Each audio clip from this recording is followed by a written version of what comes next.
morning, students. Today we are going to start a new story, An Astrologer's Day. This story is written by a famous writer, R.K. Narayan. His full name is Rashipuram Krishnaswamy Narayan. He was born in a small village in Tamil Nadu in 1907. He got his education in Mysore and settled down there. Although his mother tongue was Kannada, he used to write in English. He started his career as a journalist. His feelings and ideas were purely Indian. He was awarded Sahitya Academy Award for his famous book, The Guide. He died in May 2001. About this story. The astrologer of the story was the son of a farmer. Means he was not a son of an astrologer. He had a friend named Guru Nanak. One day they drank and quarreled bad. He passed a knife through the body of Guru Nanak and pushed him into a well. He thought his friend dead. So he left the village out of fear and chose the profession of an astrologer so that he might not be traced out by his enemy, Guru Nanak. Guru Nanak was not dead. He set out in search of him. One day, when the astrologer was ready to go home, Guru Nanak came to him in the dark. He did not recognize his enemy, but the astrologer recognized him. What did the astrologer tell him? How did he get rid of him? What happened at last? Read the story to know the answers to all these questions. The story is very interesting. It is full of suspense and thrill. There are two main characters in the story, the astrologer and his friend named Guru Nanak. One day both of them quarreled. And why did they quarrel? Because they have drunk. And they quarreled and the astrologer thought him. The astrologer stabbed him with a knife and pushed him into a well. He thought him to be dead and ran away from the village in the fear to be caught by the police. And there he adopted the profession of astrologer. Now, read the story. Punctually at midday, he opened his bag and spread out his professional equipment, which consisted of a dozen carved shells, a square of cloth with obscure mystic charts on it, a notebook, and a bundle of palmyra writings. His forehead was resplendent with sacred ash and vermilion. His eyes sparkled with a sharp, abnormal gleam, which was really an outcome of a continual searching look for customers, but which his simple clients took to be prophetic light and felt comforted. The power of his eyes was considerably enhanced by their position, placed as they were between the painted forehead and the dark whiskers which streamed down his cheeks. Even a half-wit's eyes would sparkle in such a setting. To crown the effect, he wound a saffron-colored turban around his head. The color scheme never failed. People were attracted to him as bees are attracted to cosmos or dahlia stalks. He sat under the boughs of a spreading tamarind tree, which flanked a path running through the town hall park. It was a remarkable place in many ways. A surging crowd was always moving up and down this narrow road, morning till night. A variety of trades and occupations was represented all along road, morning till night. A variety of trades and occupations were represented all along its way: medicine sellers, sellers of stolen hardware and junk, magicians, and above all, an auctioneer of cheap clothes, who created enough gain all day to attract the whole town. Punctually at midday, he opened his bag and spread out his professional. To be successful in anything, the first quality is to be punctual. So the astrologer was very punctual. Punctual means to be fixed at a fixed time. To be present at a fixed time. He came punctually at midday. He was never late. He was always at the right time at his place. He opened his bag. He used to carry a bag. So he opened his bag and spread out his professional equipment. Professional equipment means the things which are related to your profession. जैसे doctors के लिए अलग होता है, आपका carpenter होता है उसके अलग इक्विपमेंट होते हैं, जो आपका गोल्ड स्मिथ होता है उसके अलग होते हैं, टेलर के अलग होते हैं. उसी तरीके से जो एस्ट्रोलॉजर था उसके कुछ प्रोफेशनल इक्विपमेंट थे. With the help of these equipments he runs his business, which consisted of dozen cowrie shells, a square of cloth with obscure mystic charts on it. And what were his professional equipments? Cowrie shells, a kind of shells, shank. A square of cloth with obscure mystic charts on it. And a square cloth. Square means all the four arms were equal. तो square means चौकोर कपड़े का एक टुकड़ा. इसमें there were mystic lines, a notebook, a diary, and a bundle of palmyra writing. भोजपत्र. पहले जब कागज का इन्वेंशन नहीं हुआ था तो भोजपत्र पे लिखा जाता था. His forehead was resplendent with sacred ash and blood.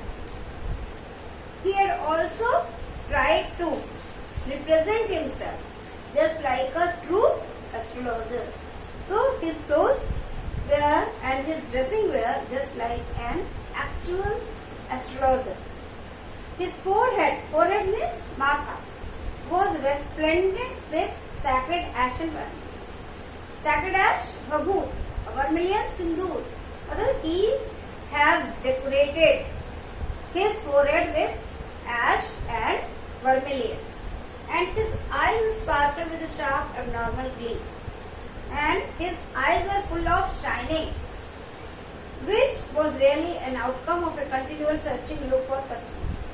These shining were because of his continuous search of his customers, and as soon as he saw someone coming towards him, his eyes became full of shining, and his customers thought that he was a very great astrologer, but which his simple clients took to be prophetic light and felt comforted.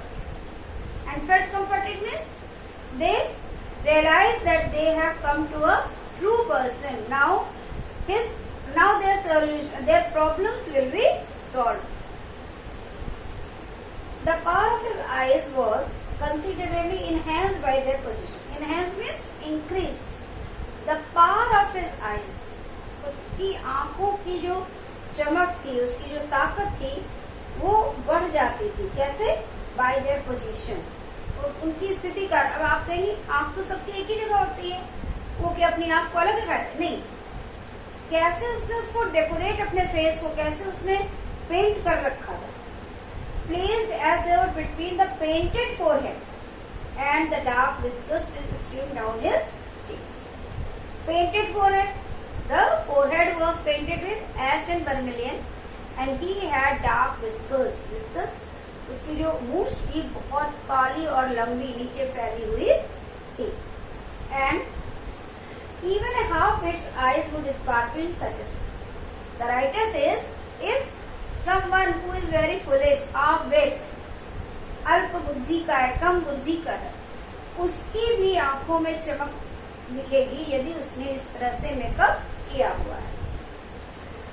To crown the effect, he wound a saffron colored turban around it. To crown the effect, to enhance the effect, to look a perfect astrologer, he had worn a saffron colored turban on his head. उसने अपने सिर पर केसरिया रंग की पगड़ी बांधी हुई थी। This colour scheme never failed and this colour, which colour? Saffron colour. Saffron color scheme never failed. What does this mean? Means that the people of India are attracted by this color. The person wearing this color clothes is thought to be very pious, very holy. जो लोग इस रंग के कपड़े पहने होते हैं, लोग उनको कहते हैं साधु है, संत है, बड़ा अच्छा इंसान है. तो ये कलर स्कीम इंडिया में कभी फेल नहीं हुई. इसलिए एस्ट्रोलॉजर ने कौन से रंग का कपड़ा पहना हुआ था, पगड़ी लगाई थी, उसने सैफरन कलर की पगड़ी लगाई थी. People were attracted to him as bees are attracted to cosmos or Dahlia's stalks. People were attracted to him. The people who passed from that way, they were attracted to the astrologer just as the bees are attracted to the Dahlia flowers. जैसे dahlia के फूलों पर शहद की मक्खियां जो मंडराया करती हैं, वैसे ही उधर से गुजरने वाले लोग की भीड़ उस एस्ट्रोलॉजर के दुकान पर होती थी. He sat under the boughs of a spreading tamarind tree which flanked a path running through the town hall. And where did the astrologer sit? He sat under a very huge tamarind tree. Tamarind, इमली, इमली के बहुत बड़े पेड़ के नीचे वो बैठा करता था. Which flanked a path running through the town hall का. And this tamarind tree was near a path which was running through the town hall park. The town hall park की तरफ गया हुआ था. It was a remarkable place in many ways. This place was very remarkable, very noticeable for the purpose of business. Why? A surging crowd was always moving up and down this meadow. If you want to run your business successfully, you need a lot of customers, and this place was very remarkable for this point of view. Why? Because from morning till night, from morning till evening, a great number of people passed from that way. From morning till night, a variety of trades and occupations was represented all along its way, and people of different business were found there. Medicine sellers, sellers of stolen hardware and junk, दवा बेचने वाले, कबाड़ बेचने वाले, magician, जादूगर, and above all an auctioneer of cheap clothes. और साथ ही साथ नीलामी लगाने वाले, मतलब जो बोल बोल कर सामान बेचते हैं, ऐसे ही सस्ते कपड़ों का नीलामी लगाने वाला. Who created an event all day to attract the whole town, and he worked hard to attract the people towards his shop.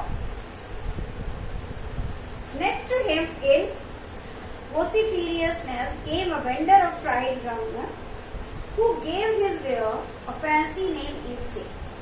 Next to him in vociferousness came a vendor. Means just beside him on the common road there was a vendor of fried groundnut. Fried groundnut, तली हुई मूंगफली बेचने वाला एक व्यक्ति उसी आम रास्ते पर रहता.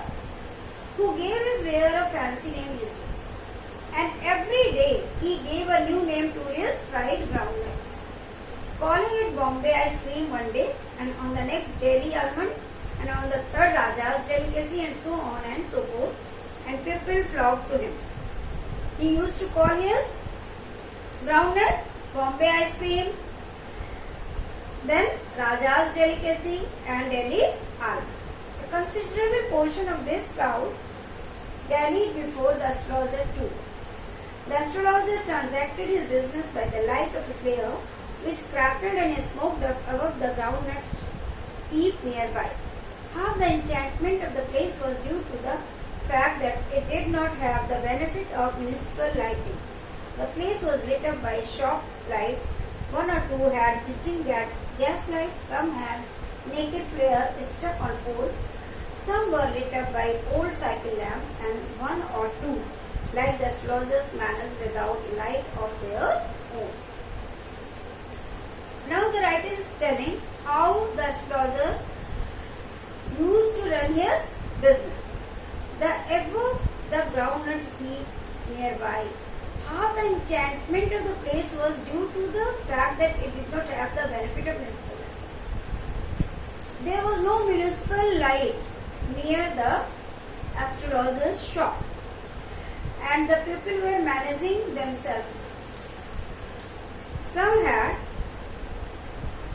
the place was lit up by shop lights, one or two had missing gas light, and some had naked flare stuck on poles. Some were lit up by old cycle lamps.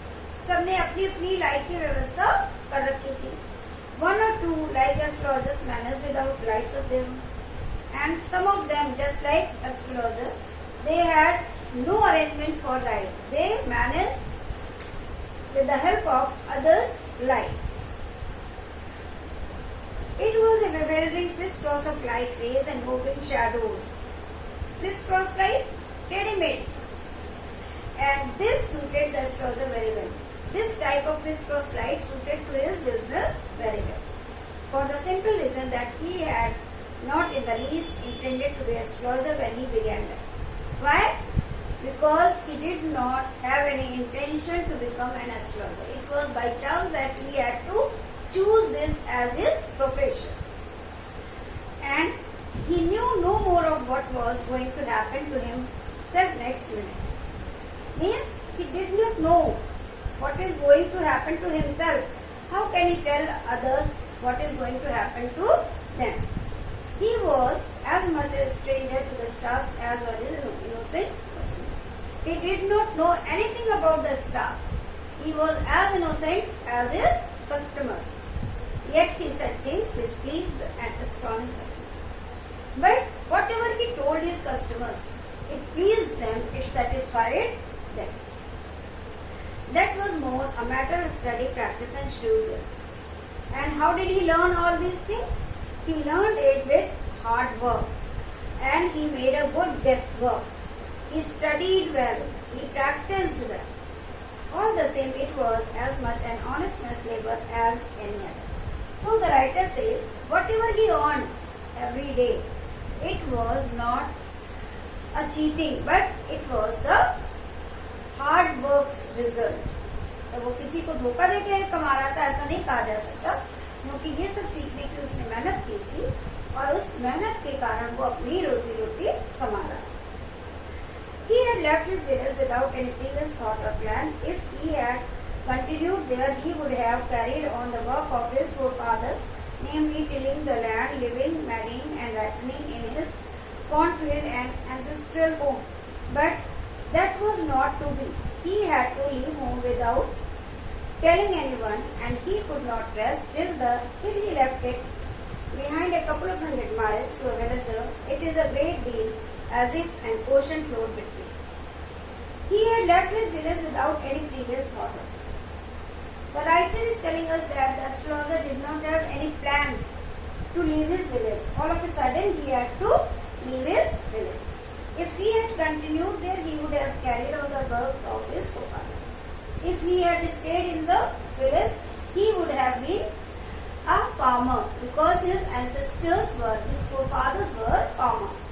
He would have also tilled the land. He would have got married and he would living a life of a farm. But that was not to be. But it was not in his destiny. He had to leave home without telling anyone. One day something happened and he had to leave his home without telling anyone. And he could not rest till he left it behind a couple of 100 miles. He could not take rest until his village was left 200 or 300 miles behind. To a villager it is a great deal, and as if an ocean flowed between. For a villager, for a person who lived in a village, 200 miles is a very big distance, just like an ocean which is difficult to cross. Here a working analysis of mankind's problem, marriage, money and the tangles of human ties. Long practice has sharpened his perception. Within 5 minutes, he understood what was wrong. He charged 3 pies per question, never opened his mouth till the other had spoken for at least 10 minutes, which provided him with enough stuff for a dozen answers and advice. He had a working analysis of mankind's troubles. He had a working analysis of mankind's troubles. He had studied and worked hard to know what are the main problems of human life. And he came to conclusion that marriage, money and tangles of human ties are the main problems of human beings. And long practice had sharpened his perception. Means long practice has made him intelligent enough to guess what is the problem of the person talking to him. Namely, within 5 minutes, he understood what was wrong. If he had talked with someone for 5 minutes, he understood what was the problem. He charged 3 pies per question and never opened his mouth till the other had spoken for at least 10 minutes, which provided him with enough stuff for a dozen answers. He charged 3 pies for per question. एक question का answer देने के लिए वो कितना पैसा लेता था? 3 नया पैसा. And he never opened his mouth till the person had spoken for at least 10 minutes. और सामने वाला जब तक 10 मिनट तक ना बोल ले वो अपना मुंह नहीं खोलता. And this provided him stuff to answer more than 10 or 12 questions. इसमें उसे आगे के 10-12 questions के आंसर मिल जाते थे. When he told the person before him, gazing at his palm, in many ways you are not getting the fullest result for your effort. 9 out of 10 were disposed to agree with him.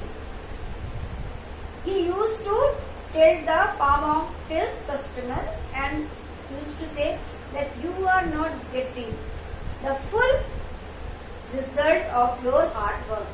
So 9 out of 10 were agreed to him. They said, yes, I work hard but I am not getting the result.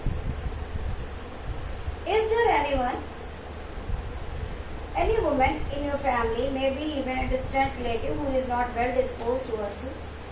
And sometimes he asks that there is some lady who does not like you, who is jealous of you and your family. Most of your troubles are due to your nature. How can you be otherwise with Satan where he is? And then some of them he used to tell that most of your troubles are due to your nature. Means you are very kind-hearted, you are very pure-hearted, people are ridiculing you, people are taking advantage of you. And most of the people agree with him and they said, yes, I am very kind-hearted person. But people are taking advantage of me. You have an impetuous nature on a rough exterior. Means you are looking very hard but your heart is very soft. This endeared him to their hearts immediately, for even the mildest of us loves to think that he had a forgiving exterior. And these things pleased his customers, and most of them were satisfied whatever he told, because people like to hear flattery. People like to listen that we are very kind-hearted, we are very strong, and we do not have any bad quality. Other peoples are jealous of our nature. These are the common things which everyone likes to hear, and the astrologer used to please his customers by these answers. And nut vendor blew out his flare and rose to go home.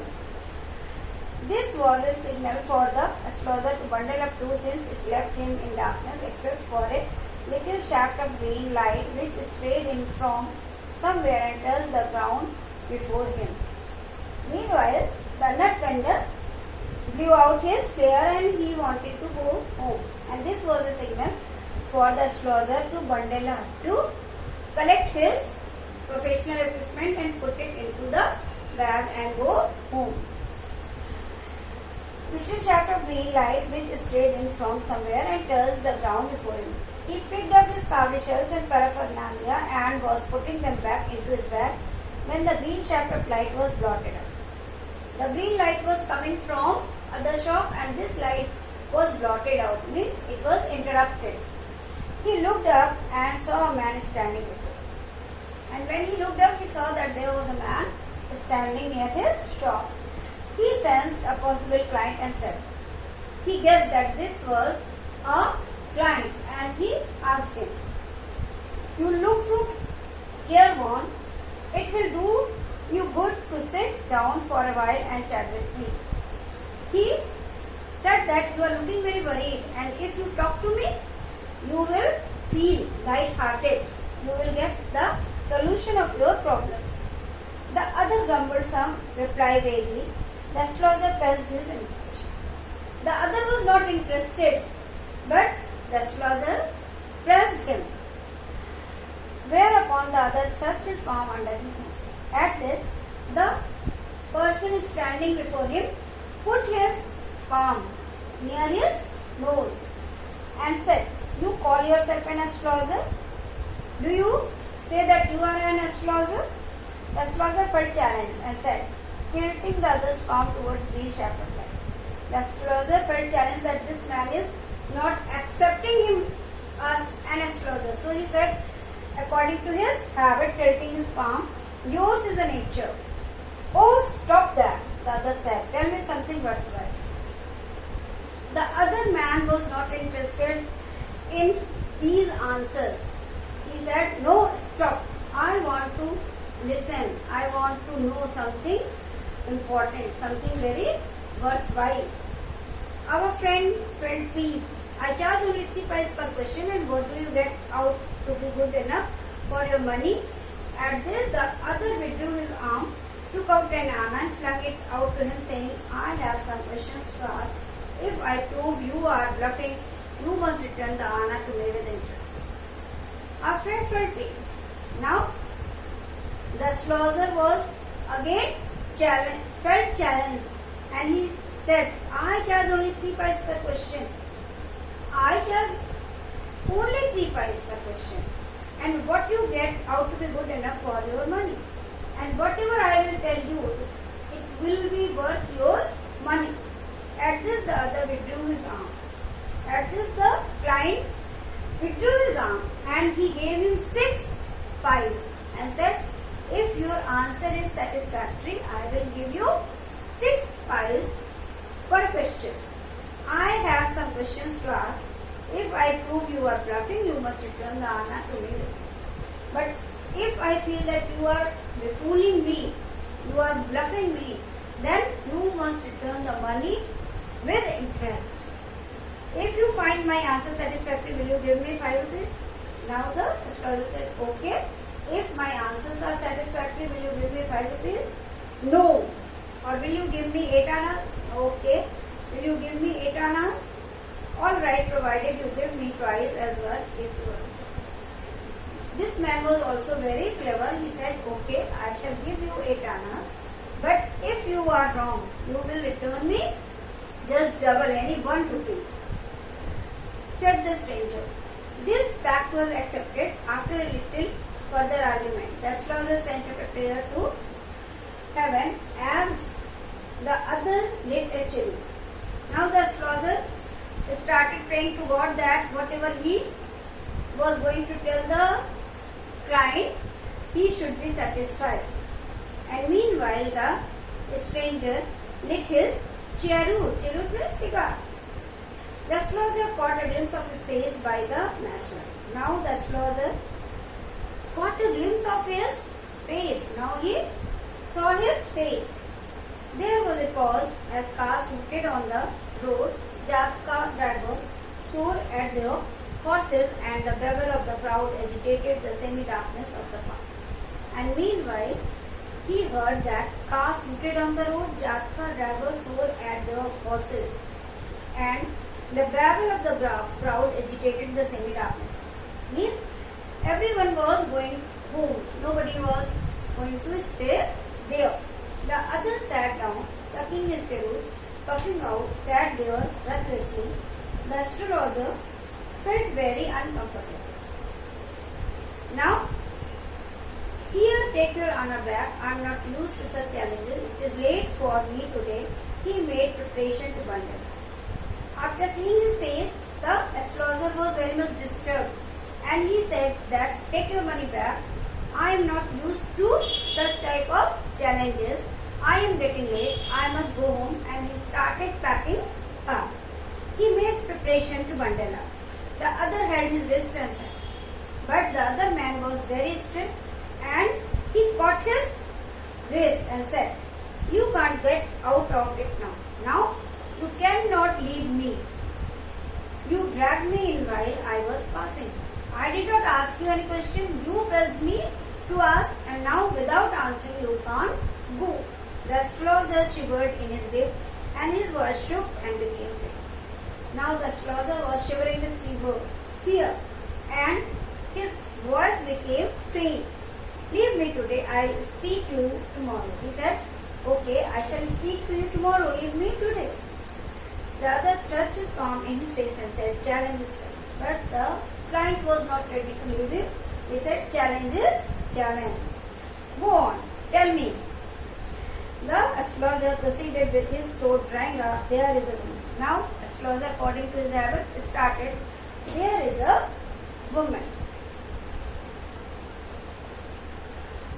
Tell me. Stop, said the other. I don't want all that. Shall I succeed in my present search or not? Answer this and go. Otherwise, I will not let you go till you disgorge all your points. The client was not satisfied with his answer and he said, I do not want to listen all this rubbish. Tell me that I am going to be successful in my search or not. Answer this question and you can go. Otherwise, I will not let you go till you disgorge all your points. Otherwise, I cannot allow you to go unless you disgorge. Disgorge means dena all your points. The astrologer muttered a few incantations and replied, all right, I will speak, but will you give me a reprieve if what I say is convincing? Now the astrologer pretended to recite some mantras and said that, okay, I shall speak, but will you promise to give me 1 rupee if you are satisfied? Otherwise, I will not open my mouth. And you may do what you like. But until you promise to give me 1 rupee, I shall not open my mouth.